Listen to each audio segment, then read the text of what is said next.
My fiancée texted me an hour before we were supposed to sign the papers for our new house. "I can't do this. I'm with someone who truly values me." I replied, "Understood." Then I called our real estate agent and killed the deal, forfeiting the $50,000 deposit. 3 days later, her new man was furiously calling me because she was broke and stranded after I legally emptied the joint account we had for the house. I'm sitting on a moving box in what was supposed to be our future. The whole apartment is a maze of them, half-packed, labeled kitchen, living room, master bedroom. The air smells like cardboard and broken promises. An hour ago, I was doing the final walkthrough of our new house, the one we'd been planning for over a year. I was imagining where the sofa would go, how the light would hit the dining room table in the morning. That's when my phone buzzed. It was from my fiancée Jenna. The text was short, brutally efficient. "Leo, I'm so sorry, but I can't do this. I've reconnected with David, and he's shown me what it means to be with someone who truly values me. We're going to build a real future together. I can't sign for the house." David, a wealthy, flashy guy she'd dated before me, the one she always claimed was a superficial jerk. Apparently, his definition of value had become more appealing. I read the text 3 times. The world didn't spin. I didn't feel a wave of nausea. A strange, cold clarity just settled over me. It was like a switch flipped in my brain, from loving fiancé to damage control. The hurt was there, a deep, heavy stone in my gut, but my mind was already calculating the next steps. We were scheduled to be at the title company in 60 minutes to sign the final mortgage documents and get the keys. A future erased by a text message. My first call wasn't to her. It was to my real estate agent, Sarah. "Sarah, it's Leo. There's been a development. We're not signing. The deal is dead." She was shocked, of course. "Leo, what? What happened?" "You'll lose your earnest money, all $50,000 of it." "I'm aware," I said, my voice steady. "It's a personal matter. The engagement is off. There will be no signing. Please inform the sellers." 50 grand. Gone. Just like that. It was a sickening amount of money, a huge chunk of my savings. But tying myself to a 30-year mortgage on a house I was meant to share with a woman who had just detonated our lives? That was a far worse fate. Losing the money was surgery. Staying in the deal would have been a slow, painful disease. My second call was to my lawyer. I explained the situation briefly. He agreed that killing the deal, despite the financial hit, was the only logical move. He told me to document everything. Then I drove back to my apartment. The one where the lease was solely in my name. The one filled with boxes for a life that was no longer happening. I looked at all of her things intermingled with mine, ready for a fresh start. That fresh start was still happening, just not with her. I immediately went to my computer and logged into our shared banking accounts. We had one primary joint savings account where we'd been pooling money for the down payment and closing costs. The bulk of it, about 80%, had come from my own savings and a small inheritance I received a few years ago.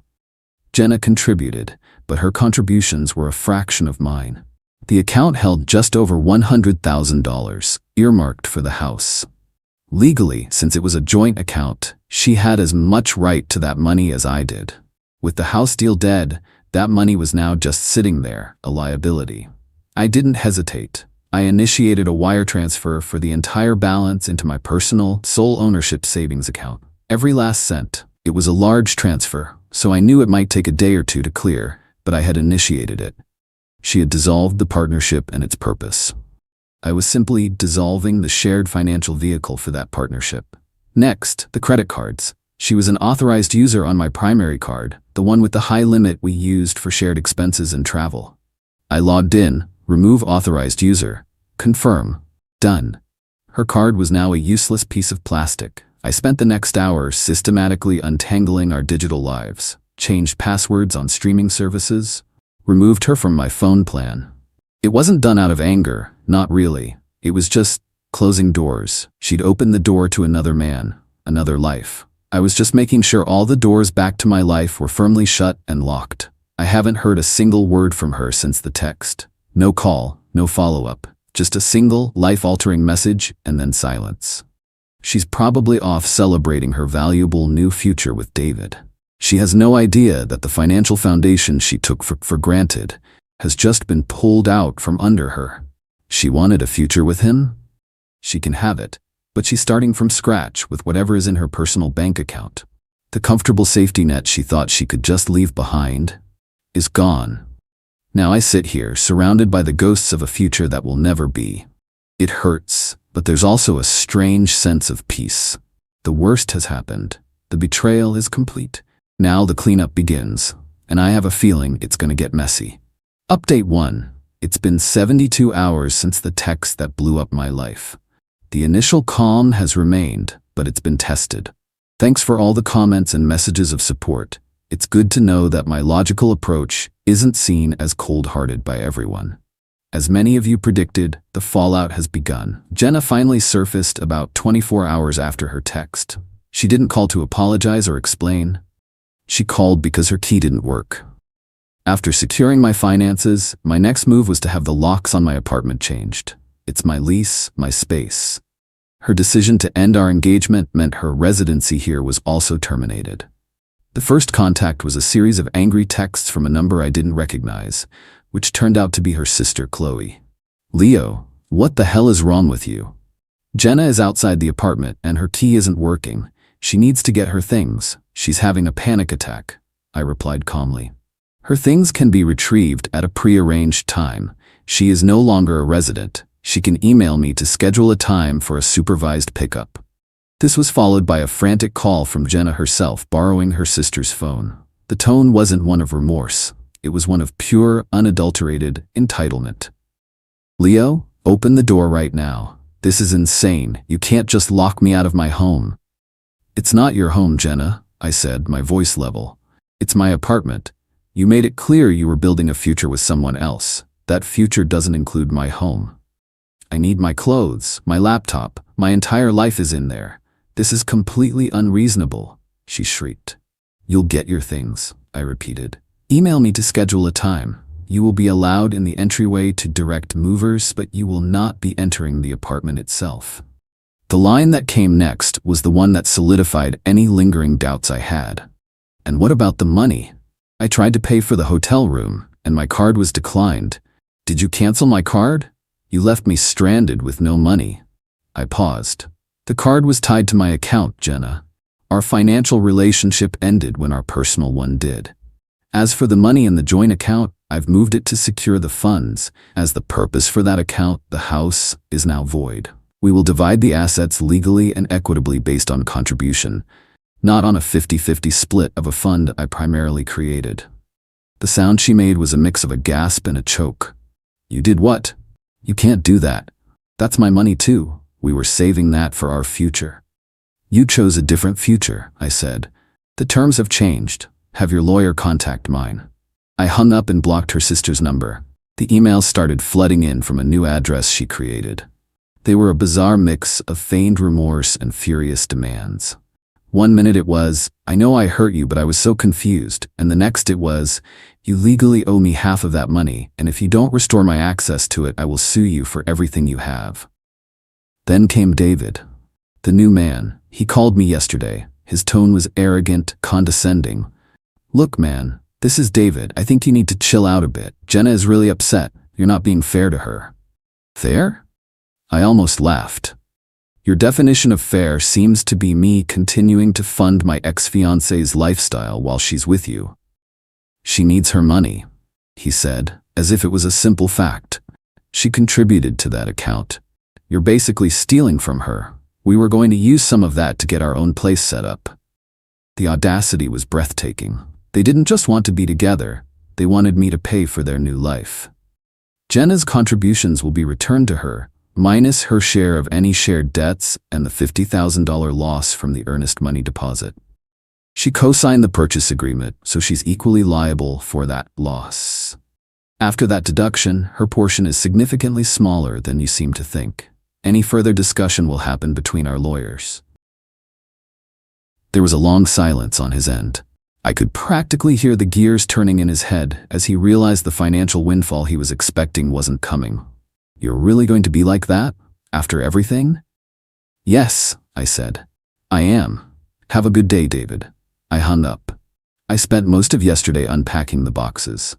It felt strangely therapeutic, reclaiming the space, putting my things back where they belonged. The apartment feels bigger now, quieter.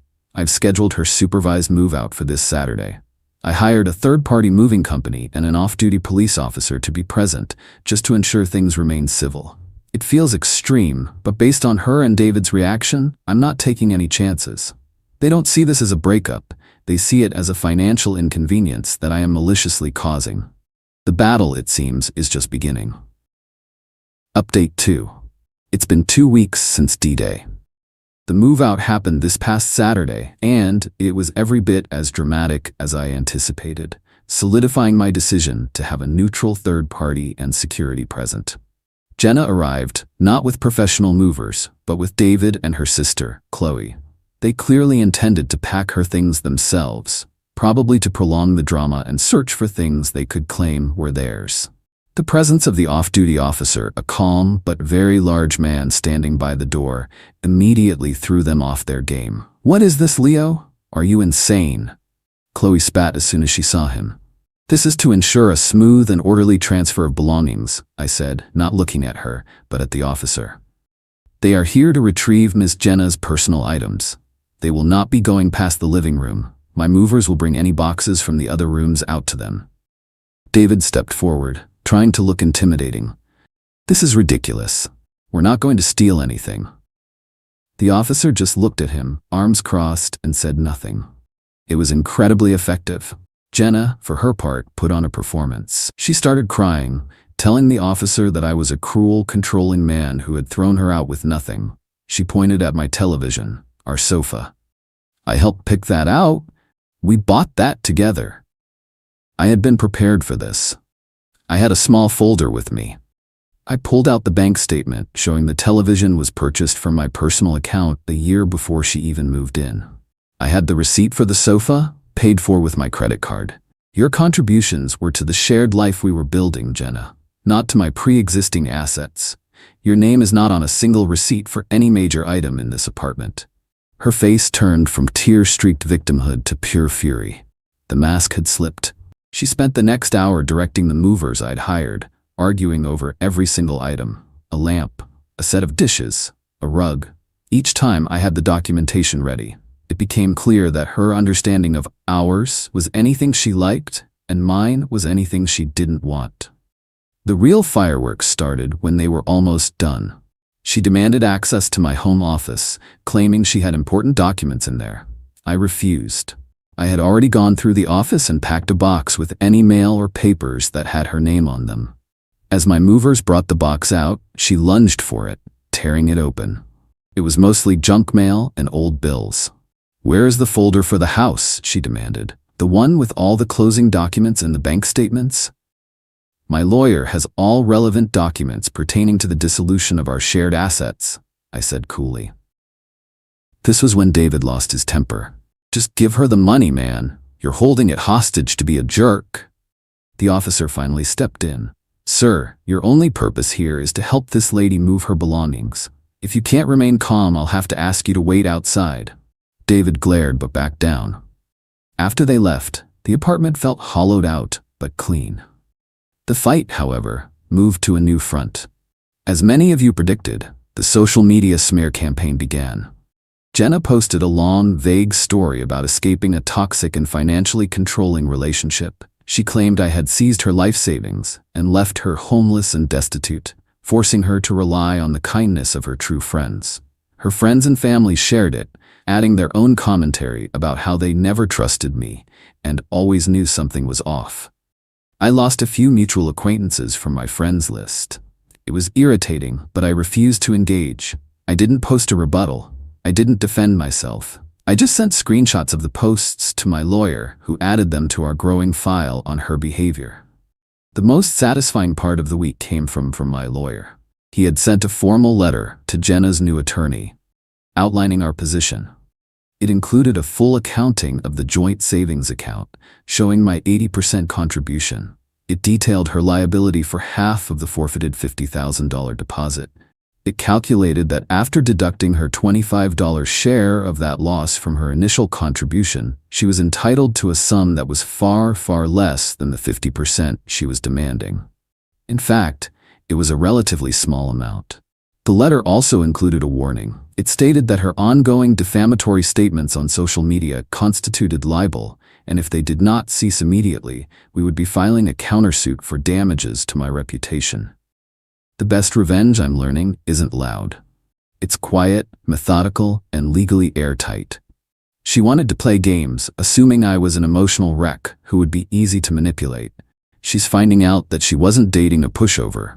She was dating someone who knows how to read a contract and keeps his receipts. The smear campaign might win her some temporary sympathy, but I have a feeling that when David realizes her life savings are barely enough to cover a security deposit on a studio apartment, her new, valuable future might start to look a lot less appealing. Final update. It has been 6 months since my world was upended by a single text message. The dust has not just settled. It has been swept away, and the air is finally clear. I wanted to provide one last update to close this chapter, for my own sake and for everyone who followed along. The legal battle ended not with a bang, but with a whimper. After receiving the letter from my lawyer, Jenna's social media posts stopped almost immediately. The threat of a defamation suit, backed by clear evidence, was enough to silence her public campaign. Her lawyer sent back a few blustering responses, but the math was undeniable. She was liable for half the lost deposit. Her contributions to the joint account were what they were. There was no secret stash of money for her to claim. After a few weeks of silence, my lawyer received a final terse email from hers, agreeing to our proposed settlement. The check for her portion was sent out, and the legal matter was officially closed. It was, as I'd calculated, a small fraction of what she and David had clearly been expecting. So, what happened to Jenna and her valuable new future? I heard bits and pieces through the grapevine from mutual friends who had tried to remain neutral, but eventually grew tired of her constant drama. David's enthusiasm for his new partner waned almost immediately once he realized she was not his ticket to a comfortable life funded by my savings. The man who was supposed to truly value her apparently valued financial stability above all else. Their plan to get their own place fell apart. They were living with his parents, a situation that reportedly became tense very quickly. The Jenna he knew was the fun, carefree woman with access to my income and home. The reality was a bitter, resentful woman who was furious that her plan had backfired. They lasted less than 3 months before he unceremoniously kicked her out. Jenna ended up having to move back to her hometown into her old bedroom at her parents' house.